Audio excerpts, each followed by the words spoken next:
పన్ను ఎగవేతలపై జీఎస్టీ అధికారులు దృష్టి పెట్టారు. తెలంగాణలో పన్ను ఎగవేసి వ్యాపారాలు చేస్తున్న వారిని గుర్తించే పనిలో నిమగ్నమైంది ఇంటెలిజెన్స్ విభాగం.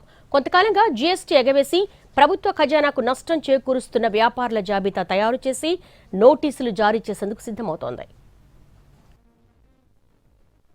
రాష్ట్రంలో పన్ను ఎగవేతదారులపై Director General of GST Intelligence కొరడా జులిపించింది. వందల కోట్ల వ్యాపారాలు చేస్తూ ప్రభుత్వానికి పన్ను ఎగవేస్తున్న వారిని అరెస్టు చేసింది. తెలంగాణలో పన్ను ఎగవేత కేసుకు సంబంధించి orange travels managing director Sunil Kumar రెడ్డిని జీఎస్టీ ఇంటెలిజెన్స్ అధికారులు అరెస్టు చేశారు. సునీల్ రెడ్డికి చెందిన కంపెనీ 28 కోట్ల జీఎస్టీని ఎగవేసిందని అధికారులు తెలిపారు.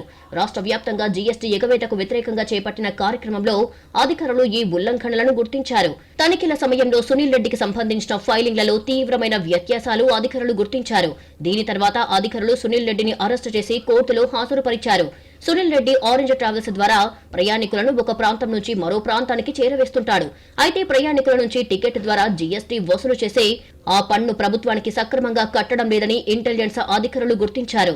ఇప్పటి వరకు 28 కోట్ల రూపాయలు ప్రభుత్వానికి పన్ను కట్టాల్సి ఉంటే అందులో సగం రాష్ట్ర ప్రభుత్వానికి, మరో సగం కేంద్ర ప్రభుత్వానికి చెల్లించాల్సి ఉంటుంది. 3 నెలల గడువు ముగిసినా జీఎస్టీ చెల్లించకపోవడంతో తాజాగా జీఎస్టీ చట్టం 2017 ప్రకారం అరెస్టు చేశారు. జీఎస్టీ ఇంటెలిజెన్స్ అధికారులు తమ దర్యాప్తులో అతని వ్యాపార కార్యకలాపాలకు సంబంధించి పెద్ద ఎత్తున పన్ను ఎగవేత జరిగినట్లు గుర్తించారు. ముత్యాల సునీల్ రెడ్డి బాల్కొండ కాంగ్రెస్ నియోజకవర్గ ఇన్ఛార్జిగా పనిచేశారు. Orange Passenger Transport Private Limited ఎండీగా కొనసాగుతున్నారు. గత అసెంబ్లీ ఎన్నికలలో బాల్కొండ నియోజకవర్గం నుంచి కాంగ్రెస్ అభ్యర్థిగా సునీల్ రెడ్డి పోటీ చేశారు. ఆ ఎన్నికలలో బీఆర్ఎస్ అభ్యర్థి వేముల ప్రశాంత్ రెడ్డి చేతిలో ఓడిపోయారు. ఆయన వ్యాపార సంస్థలు నడుపుతూనే రాజకీయాల్లో చురుగ్గా ఉన్నారు. ఆయన అరెస్టు ఇప్పుడు రాజకీయ వర్గాల్లో కలవరం రేపుతోంది. సునీల్ కుమార్ ఆర్థిక లావాదేవీలపై దర్యాప్తు కొనసాగుతోందని అధికారులు తెలిపారు. Trillion Lead Factory Private Limited MD చేతన్ను సైతం జీఎస్టీ ఇంటెలిజెన్స్ అధికారులు అరెస్టు చేశారు. 22 కోట్ల విలువైన నకిలీ ఇన్పుట్ ట్యాక్స్ క్రెడిట్ సృష్టించి మోసం చేసిన కేసులో అతన్ని అరెస్టు చేశారు.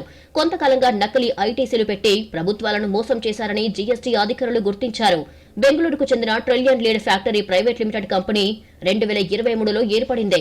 మెటల్స్ తయారీకి సంబంధించి కంపెనీ అనేక ఆర్థిక అవకతవకలకు పాల్పడినట్లు అధికారులు గుర్తించారు. పన్ను ఎగవేతదారులుగా అనుమానిస్తున్న ఇతర వ్యాపారవేత్తలు, రాజకీయ ప్రముఖుల రికార్డులను పరిశీలిస్తున్నామని జీఎస్టీ అధికారులు తెలిపారు.